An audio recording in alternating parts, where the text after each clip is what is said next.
नमो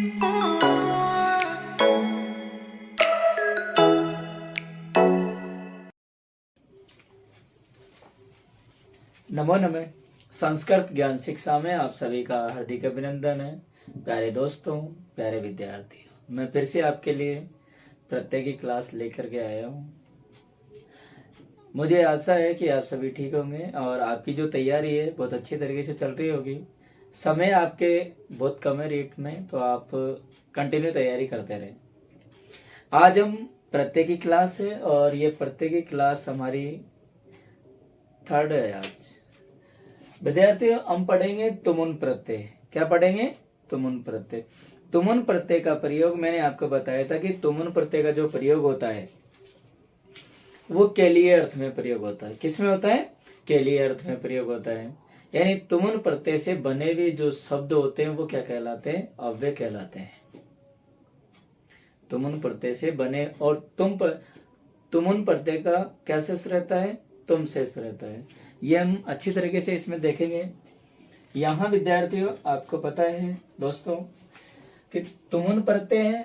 तुमुन प्रत्यय धातुओं से के लिए अर्थ को प्रकट करने के लिए, जैसे खाने के लिए, पीने के लिए, तो के लिए अर्थ को प्रकट करने के लिए तुमुन प्रत्यय का प्रयोग किया जाता है। तुमुन प्रत्यय का प्रयोग किया जाता है और ये पद चतुर्थी विभक्ति का विकल्प रूप होता है। यानी इससे बने हुए जो शब्द होते हैं वो चतुर्थी विभक्ति के विकल्प के रूप में होते हैं। आगे हम बात करें तुमुन प्रत्यय से बने शब्द क्या कहलाते हैं? अव्यय। मैंने आपको बताया था कि तुमुन प्रत्यय से बने हुए जो शब्द हैं वो क्या कहलाते हैं? अव्यय कहलाते हैं। तुमुन प्रत्यय का क्या शेष रहता है? तुम शेष रहता है। अब हम क्या करेंगे, इनके उदाहरण है एक एक करके समझेंगे कि तुमुन प्रत्यय करने पर धातु में क्या क्या परिवर्तन होता है। मैंने आपको बताया था कि दोस्तों कि जैसे आपकी ये पट धातु है, अब पट धातु में हम क्या ऐड करते हैं? तुमुन प्रत्यय ऐड करते हैं। मैंने आपको बताया था कि तुमुन में से कैसे से रहेगा? तुम रहेगा और धातु में, धातु के उपदा में क्या जोड़ देंगे हम? ई जोड़ देंगे। तो क्या बनेगा यहाँ पर? पठितुम। क्या बन जाएगा दोस्तों? पठितुम बन गया। अब आगे हम बात करते हैं लिख। तो लिख का दोस्तों ध्यान रखना कि लिख धातु में तुमुन प्रत्यय ऐड करते समय हमें क्या करना है कि जो लिख धातु का जो ई है इसको हम किस में परिवर्तन करेंगे? एकान्त ए में परिवर्तन कर देंगे। तो क्या हो जाएगा? ये लेखितुम। क्या बन जाएगा दोस्तों? लेखितुम बन जाएगा। ये आपका समझ में आ रहा होगा। आगे हमारा हस धातु है। हस का अर्थ होता है हंसना, लिख का अर्थ होता है लिखना, पट का अर्थ होता है पढ़ना। यानी पठितुम पढ़ने के लिए, लेखितुम लिखने के लिए। अब हम बात करें हस। हस धातु में मैंने आपको बताया तो क्या बनेगा? हसीतुम यानी हंसने के लिए। क्या बन जाएगा दोस्तों? हसीतुम यानी हंसने के लिए। अब है चल। चल धातु है तो चल धातु में हमें क्या करना है? वही तुमुन प्रत्यय ऐड करते हैं तो क्या बनेगा? चलितुम। चलने के लिए। क्या अर्थ हो जाएगा इसका दोस्तों? चलने के लिए। अब हम बात करते हैं खाद। खाद का अर्थ होता है खाना। तो क्या होगा? खादितुम। खादितुम का दोस्तों क्या अर्थ होगा? खाने के लिए। क्या अर्थ हो जाएगा? खाने के लिए। खेल धातु है तो खेल धातु में हम क्या करेंगे? क्या बनेगा दोस्तों यहाँ पर? खेलितुम। क्या बन जाएगा? खेलितुम बनेगा। खेलितुम किसके लिए प्रयोग होगा?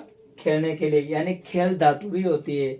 हम क्या करते हैं कि खेल धातु, ये आपकी खेल धातु का पता ही नहीं होता है कि खेल धातु होती है, लेकिन खेल धातु भी होती है।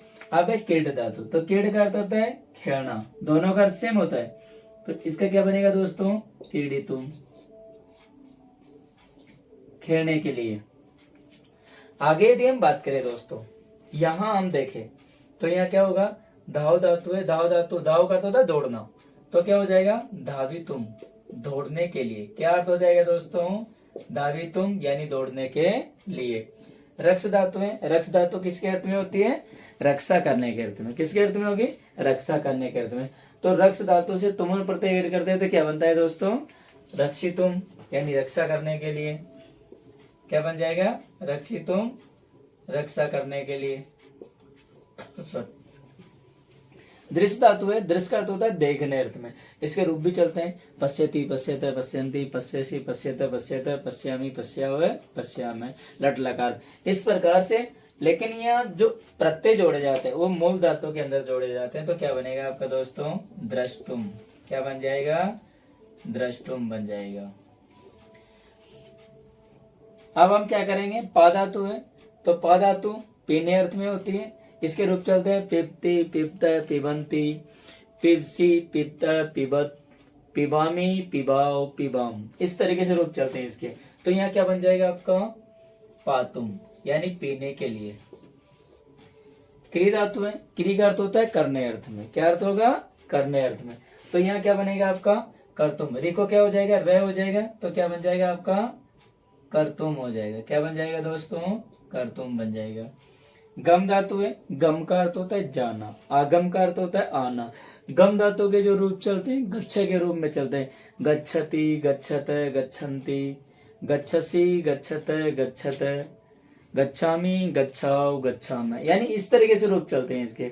तो गम, गम यानी आना, आगम यानी गम यानी जाना, और आगम आना। अब हम बात करते हैं क्या रूप बनेगा दोस्तों का, गंतुम। इसमें मैं को क्या हो जाएगा, न हो जाएगा, क्या बन जाएगा, गंतुम, जाने के लिए। नम, नम का अर्थ होता है नमस्कार करने के अर्थ में होता है दोस्तों। क्या अर्थ होता है, नमस्कार करने।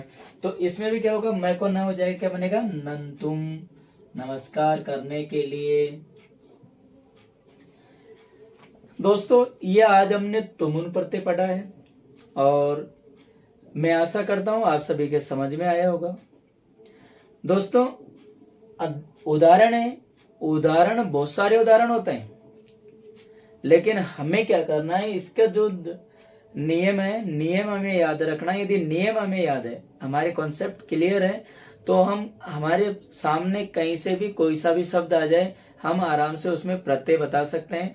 प्रत्यय और उपसर्ग में यही होता है कि प्रत्यय आगे होते हैं और उपसर्ग पीछे लगते हैं, यानी वे शब्दांश जो किसी शब्द के पीछे जुड़ करके उसके अर्थ को परिवर्तित करने का सामर्थ्य रखते हैं, उसे हम क्या कह देते हैं, प्रत्यय। ये हमने पिछली क्लासों में पढ़ा था, जो स्टार्टिंग में मैंने आपको बताया था कि प्रत्यय का सामान्य परिचय, जिसमें हमने कत्वा, कत्व और कत्वतु प्रत्यय भी पढ़ा है।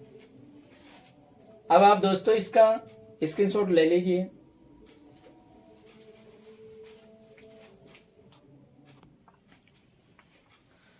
आपने स्क्रीनशॉट ले लिया होगा दोस्तों। अब हम बात करते हैं तव्यत और अनियर प्रत्यय की बात करते हैं। दोनों को एक साथ हम पढ़ सकते हैं, क्योंकि दोनों का जो अर्थ है, यानी किस लिए चाहिए या योग्य अर्थ में प्रयोग किया जाता है, तव्यत प्रत्यय का प्रयोग है। तव्यत और अनियर प्रत्यय में क्या है कि धातुओं के साथ में चाहिए और योग्य अर्थ में प्रयोग में किया जाता है। तव्यत में से तव्य शेष रहता है और अनियर में से अनियर शेष रहता है। तब इन प्रत्ययों का प्रयोग करने के, यानी तीनों लिंगों में इनका प्रयोग होता है, पुल्लिंग, स्त्रीलिंग और नपुंसकलिंग। अब हम बात करते हैं प्यारे दोस्तों, प्यारे विद्यार्थियों, तव्यत प्रत्यय में क्या है कि धातुओं से चाहिए या योग्य अर्थ को प्रकट करने के लिए तव्यत तथा अनियर प्रत्यय का प्रयोग होता है। तव्यत का तव्य शेष रहता है और अनियर का अनियर शेष रहता है। इनसे बने पद तीनों लिंगों में चलते हैं। मैंने आपको बताया था, मैंने आपको अवगत कराया था कि इनसे बने जो शब्द होते हैं वो तीनों लिंगों में चलते हैं, पुल्लिंग, स्त्रीलिंग और नपुंसक लिंग। अब हम बात करते हैं एक एक करके, इनके उदाहरण के अनुसार हम पढ़ेंगे। उदाहरण बहुत सारे होते हैं दोस्तों, पर हमें क्या करना है, कॉन्सेप्ट के लिए करना है, हमें बस नियम याद रखना है। नियम याद है तो सब कुछ ठीक है, कहीं से भी आ जाए, कोई फिक्स नहीं होता है। कोई से भी शब्द हो जिसमें तव्यत प्रत्यय या अन्य प्रत्यय का प्रयोग हो, वहां से भी दिया जा सकता है। लेकिन हम बात करें तो यदि हम स्पेशली ठीक प्रकार से तैयारी करें तो हम एनसीईआरटी पर जाएं। एनसीईआरटी की 9th से 10th की जो ग्रामर बुक आती है उसको हम पढ़ सकते हैं। उसमें भी बहुत अच्छी तरीके से एक एक करके समझा रखा है। लेकिन अब दोस्तों यहाँ पढ़ रहे हैं तो यहाँ भी आप एक देखिए, हम चाहे कहीं भी पढ़े, लेकिन वहाँ हम जिस भी क्लास से पढ़ रहे हैं उसके ऊपर हमारा एक विश्वास होना चाहिए, और विश्वास ही इंसान को बहुत आगे तक लेकर के जाता है। हम बात करते हैं हम पट प्लस तव्यत प्रत्यय। मैंने आपको बताया था वही प्रक्रिया होगी तुमुल प्रत्यय में, जैसे हमने धातु में ई जोड़ा था। तो तव्यत प्रत्यय का प्रयोग पहले हम तव्यत पढ़ेंगे, सेम उसी प्रकार फिर हम क्या पढ़ेंगे, अनियत प्रत्यय का प्रयोग भी हम करेंगे। जैसे पट धातु है, पट धातु में तव्यत जोड़ेंगे तो क्या होगा दोस्तों, मैंने कहा था तव्यत में तव्य से श्रता क्या बनेगा, पठितव्य। अब देखिए दोस्तों, ये मैंने क्या बनाया, पुल्लिंग वाला रूप बनाया, पठितव्य पुल्लिंग, पठितव्य स्त्रीलिंग, और पठितव्यम नपुंसक लिंग हो गया। ठीक है, समझ जाएंगे दोस्तों। बस मैं यहाँ आपको पुल्लिंग वाले रूप ही लिखूंगा, आगे आगे आपको बनाना है। मैंने आपको बता दिया कि पठितव्य, पठितव्य, पठितव्यम।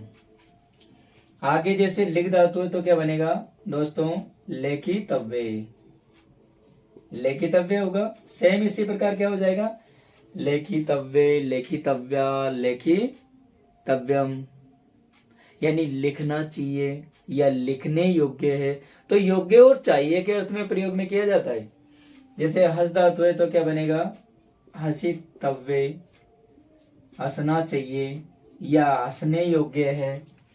चल धातु है तो क्या बनेगा, चलितव्य, चलितव्य का क्या हो जाएगा दोस्तों, चलितव्य, चलितव्या, चलितव्यम, यानी चलना चाहिए या ये चलने योग्य है। इस प्रकार से हम चाहिए और योग्य अर्थ में प्रयोग करेंगे। जैसे खाद धातु है तो क्या बनेगा, खादितव्यम, खादितव्य हो जाएगा। पुल्लिंग वाले रूप लिख रहा हूं मैं, फिर आपको बता रहा हूं दोस्तों, मैंने पुल्लिंग वाले रूप लिखे हैं यहाँ पर। तो जैसे खाना चाहिए, खादितव्य, खादितव्या, खादितव्यम। क्रीड धातु है तो क्या हो जाएगा, क्रीडितव्य, खेलना चाहिए, क्रीडितव्य, क्रीडितव्या, क्रीडितव्यम, यानी खेलना चाहिए या ये खेलने योग्य है। धाव धातु तो क्या बनेगा, धावितव्य, दौड़ना चाहिए, धावितव्य, धावितव्या, धावितव्यम। अब हम बात करते हैं दोस्तों यहाँ पर रक्ष धातु है। रक्ष धातु क्या होगी, रक्षा करने के अर्थ में होती है। तो देखिए क्या बनेगा, रक्षितव्य, क्या बनेगा, रक्षितव्य, रक्षितव्य, रक्षितव्या, रक्षितव्यम, यानी रक्षा करनी चाहिए या ये रक्षा करने योग्य है। तो मैंने आपको बताया कि योग्य और चाहिए के अर्थ में प्रयोग में किया जाता है। दृश्य धातु है, दृश्य धातु तो क्या बनेगा इसके, दृष्टम, क्या बन जाए, द्रष्टव्य, क्या बनेगा दोस्तों, द्रष्टव्य, यानी देखने योग्य। द्रष्टव्य, द्रष्टव्या, द्रष्टव्यम, देखने के योग्य हैं या देखना चाहिए। पा धातु है, पा का अर्थ पीने अर्थ में होता था, क्या बनेगा, पातव्य, पातव्य, पातव्या, पातव्यम, पीना चाहिए या ये जल पीने योग्य है। इस तरीके से हम जो दा है, दा का अर्थ होता है देने, तो क्या बनेगा, दातव्य, देना चाहिए, दातव्य, दातव्या, दातव्यम, इस तरीके से हो जाएगा दोस्तों। जैसे क्रिय धातु है तो क्रिय धातु का क्या बनेगा, क्रिय धातु करने अर्थ में होती है तो क्या बनेगा, यहाँ पर कर्तव्य, करना चाहिए, करने योग्य, कर्तव्य, कर्तव्या, कर्तव्यम। सेव धातु है तो क्या बनेगा, सेवितव्य, सेवितव्य, सेवितव्या, सेवितव्यम, यानी सेवा करनी चाहिए, यह सेवा करने योग्य है। जैसे याच धातु है दोस्तों तो क्या बनेगा, याचितव्य, क्या हो जाएगा, याचितव्य, याचितव्या, याचितव्यम। दोस्तों मैंने जहां तक कोशिश की है सरल से सरल विधि में यहाँ लेके आया हूँ कि आपको रेट में किसी भी प्रकार से, क्योंकि रेट में जो आते हैं वो गद्यांश के रूप में आएंगे, और गद्यांश में से जो ग्रामर वाला पार्ट होता है उसमें ग्रामर के क्वेश्चन है वो गद्यांश में से बनाते हैं। तो आप कोशिश करें कि एनसीईआरटी की जो बुक है उसमें से ही आप पढ़े, तो एनसीईआरटी से बाहर कहीं नहीं जाएगा, ये मेरा विश्वास है। कि एनसीईआरटी से बाहर कहीं भी नहीं जाने वाला है। और मैं जो आपको पढ़ा रहा हूँ ये सिर्फ एनसीईआरटी से दोस्तों आपको पढ़ा रहा हूँ। आशा करता हूँ आप सभी के समझ में आया होगा। अब हम बात करते हैं, हमने अभी पढ़ा कौन सा, तव्यत प्रत्यय पढ़ा था। अब हम पढ़ेंगे दोस्तों कौन सा, अनियर प्रत्यय पढ़ेंगे। कौन सा पढ़ेंगे, अनियर प्रत्यय। तो देखिए दोस्तों, अनियर प्रत्यय के लिए हमें क्या करना है, बस हमें जो ये लिखा हुआ है यहाँ हमें देखिए मैंने यहाँ मिटा दिया है। और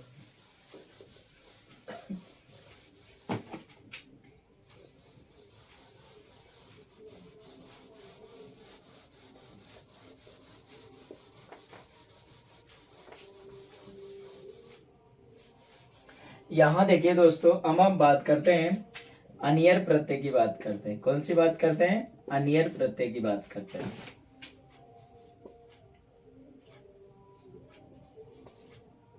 अनियर प्रत्यय की हम बात करते हैं। और चल नहीं रहा, थोड़ा सा दिक्कत हो रही है, इसमें गीला हो गया शायद ज्यादा, कोई बात नहीं, चल जाएगा, चलेगा वो तो, है ना। तो हम देखते हैं, इधर आ जाएगा जब तक होगा ये। देखिए दोस्तों, ये लिखा हुआ है पट प्लस अनियर प्रत्यय है। अनियर प्रत्यय हम ऐड करते हैं तो क्या बनता है दोस्तों, यहाँ पर बात करें पठनीय। मैं इसको हल्का सा थोड़ा सा मिटाने की कोशिश करूंगा तो आप क्लास डिस्टर्ब नहीं हो। दोस्तों थोड़ा सा इसमें क्या हो गया था कि जो मैं मिटा रहा था तो वो डस्टर है, थोड़ा गीला था, कोई ना। अब हम कंटिन्यू चलते हैं। पट धातु है, पट धातु में अनियर प्रत्यय जोड़ते हैं। मैंने कहा था कि अनियर में से क्या शेष रहता है, अनियर शेष रहता है। क्या शेष रहेगा, अन्वय शेष रहेगा। तो क्या बनेगा, पठनीय। मैंने आपको बताया था कि दोनों प्रत्यय से बने हुए शब्द है वो तीनों लिंगों में चलते हैं, पुल्लिंग, स्त्रीलिंग और नपुंसक लिंग में चलते हैं। जैसे पठनीय, पठनिया, पठनियम, पढ़ना चाहिए, लिखन, पढ़ना चाहिए, ठीक है, या पढ़ने योग्य है। जैसे दोस्तों यहाँ पे हम बात करें तो क्या बनेगा, लेखनीय यानी लिखना चाहिए, लेखनीय, लेखनीय, लेखनीयम। हस धातु है, हसनीय, हंसना चाहिए। चल धातु है तो क्या बनेगा, चलनीय। क्या बन जाएगा, चलनीय, चलनिया, चलनिया। मैंने एक बार आपको बता दिया कि मैं बार बार नहीं बोलूंगा। मैंने आपको बताया था कि इनके रूप में तीनों लिंगों में चलते हैं, जैसे पठनीय, पठनिया, पठनियम। ये आपको याद रखना। सेम इसी प्रकार सारी प्रक्रिया होगी और सेम इसी तरीके से बनेंगे आपके। जैसे खाद है तो क्या बनेगा, खादनीय, खाना चाहिए। कीड़, कीड़नीय, खेलना चाहिए। धाव, धावनीय, दौड़ना चाहिए। और दृश्य धातु तो क्या बनेगा दोस्तों, यहाँ पर दर्शनीय, देखना चाहिए। पा, पानीय, पीना चाहिए। दा, दानीय, देना चाहिए या देने योग्य। क्री, क्री धातु का हम क्या करें दोस्तों, यहाँ पर क्या होता है, करणीय, करना चाहिए। करणीय, करणीया, करणीयम। यह बनेगा दोस्तों सेवनीयम। क्या कह देंगे हम इसे, सेवनीयम, सेवा करना चाहिए। और यहाँ क्या बन जाएगा दोस्तों, याचनीय, मांगना चाहिए। तो मैंने आपको बताया था कि तव्यत और अनियर प्रत्यय का जो प्रयोग होता है वो चाहिए और योग्य अर्थ में प्रयोग में किया जाता है। इनसे बने हुए शब्द तीनों लिंगों में चलते हैं। जैसे हम बात करें, जैसे लेखनीय, लेखनिया, लेखनियम, ठीक है दोस्तों। आप इसका स्क्रीनशॉट ले लीजिए पहले तो। आप